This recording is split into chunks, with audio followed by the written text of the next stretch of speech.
Streaks no more! Let's dive into getting those windows crystal clear and streak-free. A squeegee and a microfiber cloth are essential. Let's put them to use.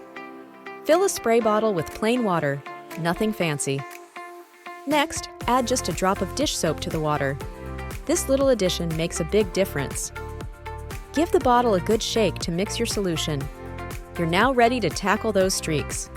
Spray your window. A light coating is all you need to loosen the dirt. Use the squeegee from top to bottom in a smooth motion. It's all about even pressure here. Finish off by wiping the edges with your microfiber cloth. It's great for catching those drips and avoiding streaks. Voila!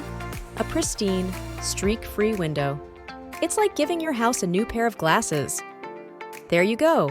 Spotless windows every time. Simple tools, excellent results. If you found our guide helpful, please like this video, comment with your thoughts about window cleaning, and share it with friends who might find it useful too. Don't forget to subscribe for more practical home care tips and tricks. See you next time!